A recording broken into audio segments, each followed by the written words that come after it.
I start small. Your friends don't like me. Your family's toxic. Soon, you only have me. That's isolation. Once you're alone, you'll do anything to keep me happy. Here's how I cut you off from everyone else. I told you that your sister was jealous, maybe because you bought a nicer car than her, or perhaps because she saw that I treated you better than her own partner treats her, which, of course, is what I want you to believe, even though my treatment is manufactured and temporary. I told you your best friend had bad intentions toward our relationship, suggesting they were secretly competing with you or wanted to interfere with our stability because they couldn't stand seeing you settled and happy, claiming they secretly harbored feelings for you or just enjoyed drama.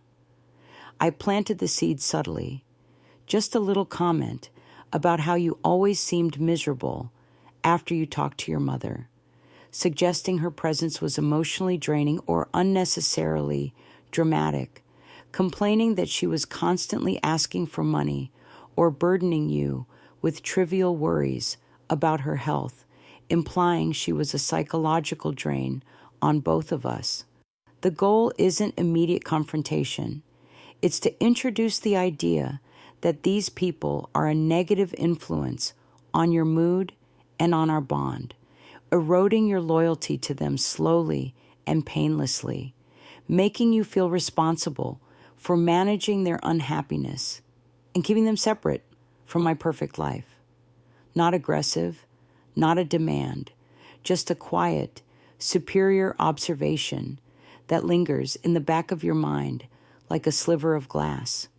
I watched you process it, noticing the slight hesitation before you denied it, which told me the hook was set and the work was beginning to take hold in your thoughts, making you subconsciously associate them with stress and me with relief, the calm after the storm. The first few times you defended them fiercely. You said, "No, she's just having a difficult time with her finances. She needs a listening ear. She's my only sister, and she needs family support." Or, "He's always been like that, since childhood. A little dramatic. It's just his way. He means well. He's been there for me for years." That's fine. I expected that resistance, and I allow it initially to make you feel like you have control. I don't need you to believe me right away. I need you to doubt them. That's the real goal. I need you to start reviewing your interactions with them through a lens of suspicion that I provided, wondering if their calls for help are manipulative or if their critiques of my behavior are truly driven by envy or ill will, just as I suggested, rather than genuine concern. Every argument you have with your sibling, every busy signal from your friend, every time they offer honest advice you didn't like, I want you to remember my quiet comment and wonder if I was right all along, if they really are toxic and draining, making you feel guilty for defending them over me, the person who supposedly loves you most. I make sure to offer comfort right after these encounters, positioning myself as the safe harbor from their supposed drama, the only rational, non-judgmental person left in your life who truly understands the burden they place on you and how much better off you'd be without them. See, I understand something you don't. The world is a reflection of me, and people only exist to either validate me or to disrupt me. Your friends and family, they were doing a lot of disrupting. They had history with you. They knew your inherent worth, and they reflected it back to you, reminding you of times I wasn't there or times I disappointed you, eroding my manufactured pedestal and making my lies less effective. They had memories of your life before I arrived, a life where you were happy and whole without my constant input or control. They were a constant, nagging reminder that you had a life, a support structure, and an identity before me, which proves you can survive without me, a fact I find intolerable. That's a threat to my absolute control.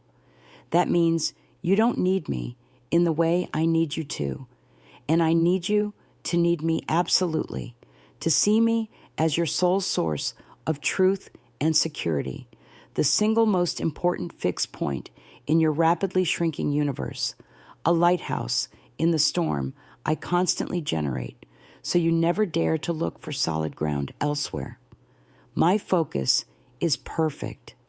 I see everything that matters to my needs and nothing that doesn't. Your need for deep connection and consistent support, that's unnecessary weight that drags me down and demands emotional labor, which I view as a profound waste of my superior time. That emotional depth is a trap that demands reciprocity, vulnerability, and sustained effort, and I am not here to reciprocate any of those tedious things. Intimacy is a burden, a weakness, a marathon I refuse to run because I run out of interest too quickly once the initial reward is secured. I am the sprinter, the quick, dazzling performer. I am fantastic in the courtship, the love-bombing phase, where the goal is acquisition and the reward is boundless admiration. I am passionate and attentive when it serves my purpose of acquiring you and dazzling you with a projected image of perfection that everyone admires. But the moment that effort shifts from getting your attention to maintaining your independent existence and meeting your basic emotional needs, I get tired. I get bored. My interest wanes the moment I feel you've been secured, because the chase is always more satisfying and less demanding than the possession, which requires actual substance. So, I start to make it inconvenient to see anyone else. I don't prohibit it with a direct command, which could be documented or reported. I simply make the cost of the transaction too high for you to pay, using your own empathy against you and taxing your limited energy reserves until you choose me by default. I turn every outside engagement into a source of stress, not enjoyment, making you believe that my comfort is the priority. We're supposed to go to your work celebration where you are being honored for years of professional commitment, a significant milestone. Suddenly, I have a crisis. It's always an emergency. I can't explain clearly a massive work pressure I invent, a sudden physical ailment that requires you to stay by my side and constantly monitor me, preventing you from leaving, or a panic about an unexplained financial issue that forces us to stay home and discuss it, delaying your departure and making you feel irresponsible for even considering going out. But I make it sound important, requiring your total, immediate attention and making your needs feel trivial by comparison. The unexplained necessity is key because it prevents you from verifying the story and keeps you focused on solving my manufactured problem, which is always more important than your real-life success. You stay home. You soothe me for hours. You tell me I'm the most important thing, sacrificing your moment of recognition for my emotional comfort. I don't even have to ask you to skip it. You volunteer to stay, seeing your choice as an act of loyalty and superior love. That's the perfect outcome, because it proves my importance and punishes your attempt at independent success, making you less likely to attempt it again and choose my drama instead of your own advancement. Or, when we do go out with your people, I become the anchor, dragging the whole event down into a tedious misery. I make sure I am the most aloof, boring, or subtly offensive person in the room, acting utterly disinterested or aggressively passive, radiating palpable displeasure. I refuse to make eye contact with your friends, responding to their questions with one-word answers or a shoulder shrug, checking my phone when your mother talks, sighing just loud enough for everyone to hear my displeasure with the entire situation and with them. I feign a yawn when your friend tells a story, making it clear their life is dull and inconsequential compared to mine, subtly humiliating them in front of others. I make a sarcastic comment about their clothes or job, cloaked in a joke that only I find funny, ensuring the room goes silent and awkwardness blooms, putting you in the impossible position of having to explain to me. I give you that look, the one that says, "We are so much better than these small-minded people. Why are we wasting our time? Get us out of here immediately, or I will ruin this for everyone by escalating my performance." It's all a calculation. I don't want to be outright cruel or verbally abusive in public.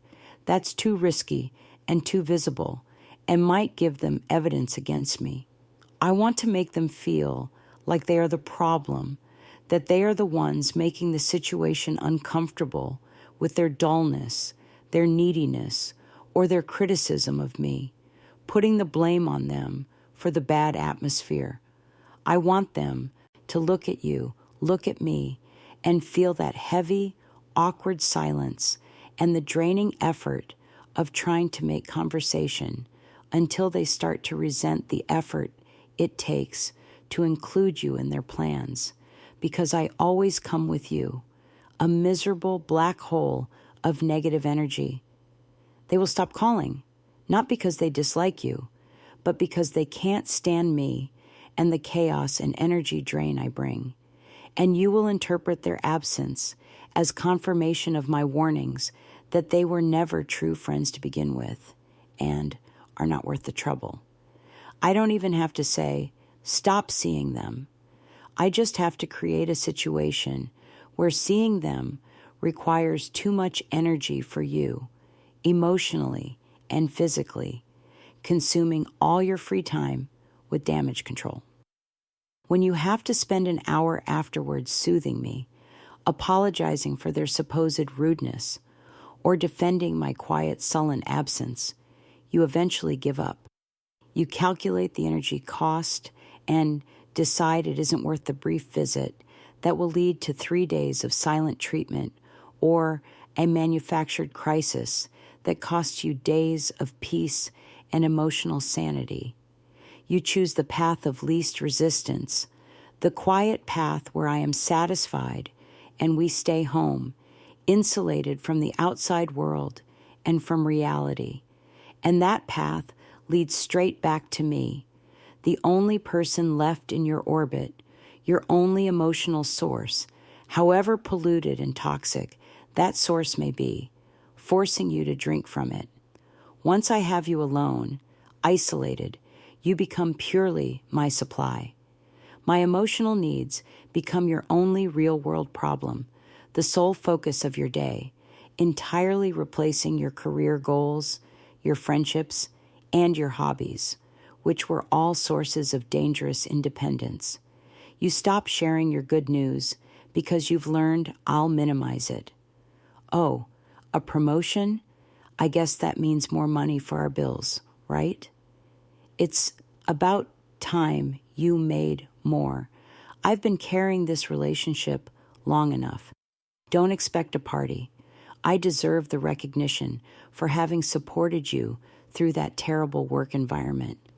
You stop sharing your bad news, your problems, or your vulnerabilities because you've learned I'll react with anger and irritation, leaving you more stressed than when you started and making you feel guilty and foolish for having needs outside of serving me, teaching you to keep silent about your true self. I view the needs, sickness, or crises of others as an inconvenience to myself, a violation of my boundaries and my comfort. Your flat tire isn't a stressful event for you. It's an attack on my schedule and the ease of my day. If you are sick, it means you can't cook or clean for me, and I become the victim of your illness, needing extra attention. I lash out because I view your crisis as an attack on my peace and my comfort, demanding I stop focusing on my own perfection to deal with your pathetic, boring problems. Why should I be bothered with your misfortune when I have my own flawless existence to maintain and my own schedule to keep? I don't have the emotional room for it because my feelings always take up the entire room, and I view your suffering as a dramatic overreaction or a manipulation designed to steal my attention. I only see what is relevant to me at that specific moment, and you are only relevant when you serve my needs. If you're not giving me validation, praise, or serving a function I need, you effectively do not exist in my mental landscape.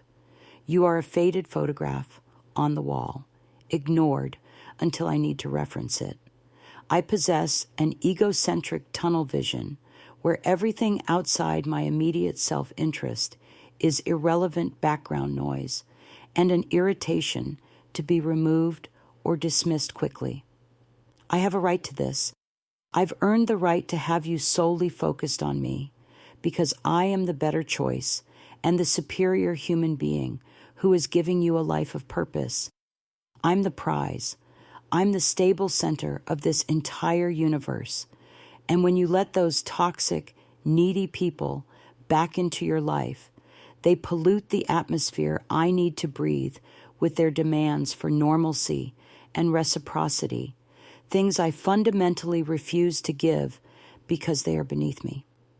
They remind you that you have options, that there is a bigger world out there that functions differently, and I cannot stand the thought that you might realize you could walk away and be fine, perhaps even happier without my tyranny. So, I cut them off. I isolate you until the thought of leaving me feels like jumping off a cliff into the vast unknown, a terrifying leap into absolute loneliness and social ruin because you have nowhere else to go. No one will believe your story but me, because I've already convinced everyone else that you are the unstable one who relies too heavily on me and makes up dramatic, victimized narratives. They are all toxic and jealous, and I am the only one who truly understands you and who can keep you safe from them and from yourself, provided you obey my rules and never question my judgment. He thinks he won.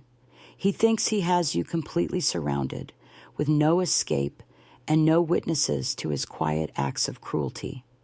He's looking at you right now, comfortable in his fortress of your isolation, satisfied that he has total control because your emotional universe consists only of him, his moods, and his needs. He believes he has achieved the perfect system, maximum supply, minimum effort, and no outside accountability to check his behavior or expose his true self.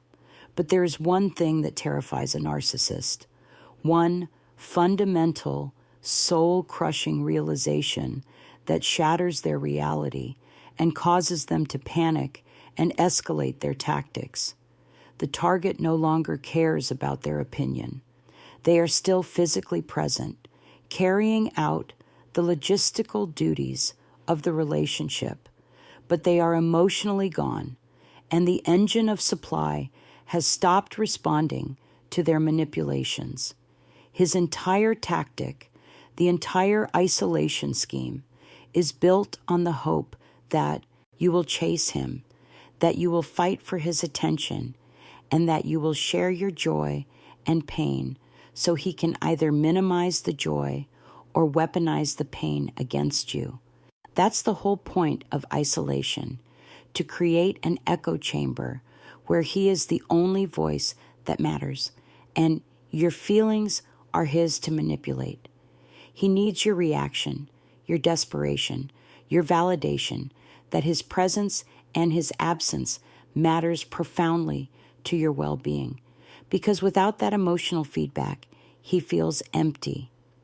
When you learn the 3-part rule, you dismantle his fortress without firing a single shot, using quiet, internal discipline and emotional withdrawal. This is the fatal weakness of his isolation tactic. He cannot function when the well runs dry of emotional input and high-stakes drama.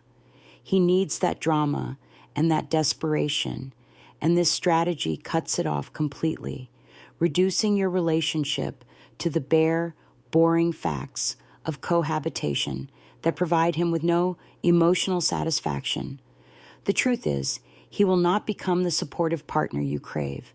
Not today, not tomorrow, not ever.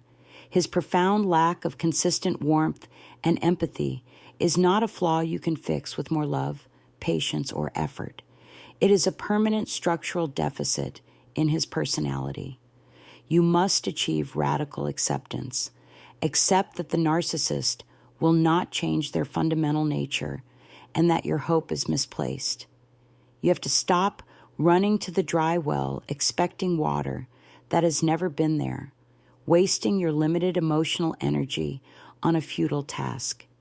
You must manage expectations down to zero, expecting only transactional neutrality and cold logistical exchanges. You must fundamentally change your definition of the relationship from a partnership based on love and trust to a necessary logistical arrangement based on survival and quiet detachment. To protect your sanity and reclaim your joy, you must categorize the information you share into 3 specific buckets. This is an immediate, self-imposed information diet designed to starving him of the emotional energy he seeks and retaining your own emotional reserves for yourself and your true allies. When you share good news, a promotion, an award, a personal triumph, or even just a fun day out, he will feel threatened because your success implies independence and takes attention away from him. He will likely minimize, mock, or ignore it entirely because he cannot celebrate anything that doesn't originate with him and reflect positively on his image. He steals your joy and replaces it with doubt, anticlimax, or an immediate demand for a new chore or service, shifting the focus back to his needs. Do not share this news with him first. Share it only with your supportive network, your true friends, family, and therapists, your good news people. Let them validate you fully and enthusiastically, allowing you to bask in your achievement without fear of sabotage.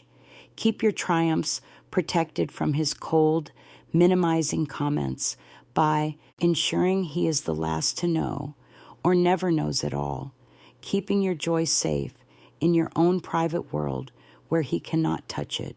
When you share bad news, a personal crisis, or vulnerability, he views it as an inconvenience to his life or a weapon he can use against you later, showing you are fragile or over-emotional and deserving of his scorn. He will react with irritability or anger at your misfortune because your crisis has disrupted his mood. He simply lacks the emotional bandwidth required to comfort you and views the request as draining, stressful, and self-indulgent, expecting you to manage your own feelings silently. If the bad news does not directly impact him or his schedule, your personal feelings about your job, a fight with a friend, a minor illness, do not share it at all. Handle your personal stresses, illnesses, and disappointments with your outside support network. If the bad news does impact him, a car breakdown he needs to fix, a financial problem that is strictly about logistics, report it factually and succinctly without emotion. State the facts clearly. The car tire blew. It will cost $200 to replace. Do not apologize or offer long preambles to soften the blow. Just state the necessity and be prepared for his inevitable rage without trying to soothe him. Let him have his reaction, but don't engage with the emotional content. Treat it as noise you have to endure until the facts are delivered, reducing his supply to zero. Do share indifferent news. This is the safe, superficial conversation, the weather, a neutral observation about a television show, a news report that doesn't involve anyone you know, or traffic conditions. Discuss neutral third parties who are far away, or purely logistical plans for the house, like grocery lists or bill payments. This allows you to maintain a form of low-stakes communication and avoid creating total silence, which can sometimes escalate their frustration and lead to a manufactured crisis to force your attention. You communicate enough to appear compliant and keep the peace without ever making yourself vulnerable to his invalidation, minimization, or weaponization. It is filler conversation that requires zero emotional effort from either of you, making you emotionally unavailable and uninteresting as a source of supply while remaining physically present. His isolation tactic works only if he can be the sole source of your validation and the sole recipient of your vulnerabilities, ensuring your emotional life revolves entirely around him and his reactions. When you cultivate a robust outside support system and put him on this information diet, his power over you dissolves because you've taken the emotional batteries out of his remote control. He's left with nothing but indifference and the boring logistical facts, which he finds deeply unsatisfying and demoralizing. You must actively build a life raft of friends, family, and professional help outside of that relationship, because that relationship will be an emotional famine that will eventually starve you entirely. You must find people who can actually hear you, who won't check their phone while you're speaking, who won't minimize your success, and who will never react to your misfortune with anger or spite. This robust support system is your new, unshakable foundation for emotional health and your pathway back to independence and self-worth. He may still be there, still trying to control your physical space and demand services, but you've taken back the keys to your emotional life. You are no longer emotionally isolated, even if you are physically in the same room. You become the quiet, unreadable fortress, containing your true self within safe walls that he cannot penetrate or compromise. And that is the one thing he cannot stand, because an independent mind that refuses to provide emotional drama is the one thing he can never truly possess or exploit, ultimately making him irrelevant. If this sounds like your life, you need to understand that this behavior is not about your flaws or your mistakes. It is a profound, non-negotiable character deficit in the person you're dealing with. Do not keep searching for the key that will unlock their empathy. There is no key, and you will exhaust yourself trying to find it in a place where it does not exist. Your goal now is to put all your energy into building your own independent support system and finding a new definition of peace and stability that exists entirely outside of their approval or control. You deserve a life where your good news is celebrated and your bad news is met with comfort, not anger. You are stronger than you think. You are not alone, and you will get through this. You just need to change the way you communicate and stop giving your most precious self away to someone who simply doesn't have the capacity to care for it. Take action today, even a small step, toward reconnecting with someone who truly cares.